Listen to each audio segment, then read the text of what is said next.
I'm going to explain it here. How people cannot see what's happening. How people cannot see what. Just quickly, as you know, Melbourne was the guinea pig city, Victoria the guinea pig state. July last year, the first second wave in the world, where they used Melbourne, Victoria, with the bullshit fucking cases, where 800 supposed people died, 680 were from old aged care homes, where people still can't realise what a fucking joke it is that they're just using old people dying who die normally. People get asked a question. So why was it just Victoria that had all these deaths and all the other states, like Northern Territory, I haven't checked it lately, had 0 deaths in all this time. And yet the population is, I don't know, quite a few Aboriginals that live in not the best of hygiene. They wouldn't do any social distancing or wearing masks, I'm sure about that. But the rest of Australia had virtually no deaths. It was all left to Victoria. Well, the reason for that is you only need one state to have these bullshit cases and deaths, and that's enough for people to believe that there's bullshit COVID. Because the fact is, the other states have to do the same shit. And to do the same shit, you got to get deaths in nursing homes. So if you get deaths in every state from nursing homes, even the dumbest of fucks are going to say, fucking hell, nursing homes there.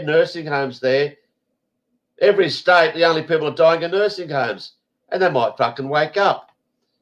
But no, so they just leave it to one state and have all the other ones supposedly, doing the right thing, lockdown. And the dumb fucks will believe, well, there must be a virus if Victoria's copped it. Simple. And people can't see that. It's beyond belief. The fact is, the first ever death in Australia, COVID-wise, was in a nursing home in New South Wales, in Sydney. And it turned out 3 out of the first 5 were in the same nursing home. It was called the Lodge, actually. Funny about that. So it started off in a nursing home, but as always, Sydney, Melbourne, they work together with terrorist attacks, same shit. So Sydney started off, they had a rest, Victoria took over. Because as I keep talking about, Bourke Street was the fucking beta test to see how dumb people are in Melbourne, and they fell for it, so we'll use them. So the other question is why if Victoria, Melbourne, Australia, had the first second wave, why weren't we the first ones to take the vaccine? Wow. Maybe because it was too early, and even the dumb fucks of this country would have realised, hang on, sorry, it's too early. Can't be a vaccine. So right now, America, Britain, whatever, they're all taking this supposed vaccine because they learned from, Victoria, the people are that stupid. They fall for this COVID shit. So I'm going to tell you right now, as I said in my video, March has been selected, early March, maybe even end of February, as the big moment here in Victoria, Australia, the rollout of the vaccine. We can go back last year when they gave out the stimulus package. They said, as you know what the stimulus package is, they gave out extra money to New Start people unemployed, job seeker. They gave out JobKeeper for people who have lost their jobs, whatever. But they said it'll end in March. Did they know something? They must have. Maybe that's when the flu season starts, but that doesn't matter. That doesn't really matter. If they want to use deaths, they can just go to the old aged care homes again. The other thing is Australia, or Melbourne, has the Australian Open tennis, which is always in January. We have not had a death or a case virtually in the last 3 months in virtually all of Australia.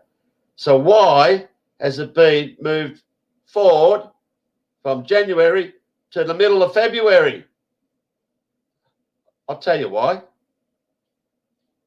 Because the Australian Open is going to have all these people coming from all around the world, not only tennis players, trainers, coaches, masseurs, support groups. Right now they're in quarantine, the bullshit 14-day quarantine. When it starts in a week and a half's time, I am telling you, I could be wrong, they are going to push some bullshit.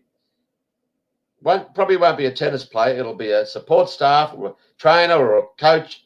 It's going to test positive. Not so much test positive, but he's going to spread the virus like you cannot believe. And all of Melbourne's going to fucking go, oh, no, it's spread everywhere. It's going to be fucking test this, test that, lockdown. It's going to be pandemonium. That's my prediction. And the other thing is the Grand Prix, Australian Grand Prix, the first F1 Formula race of the season, is in Melbourne the first week in March. But even a month ago, they postponed it to November. Did they know something?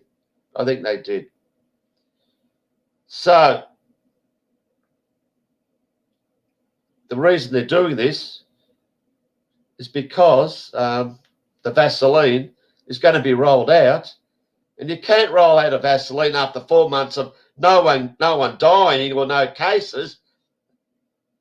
Even people with fucking half a brain cell will realise what the fuck is this shit. But they have to create some bullshit.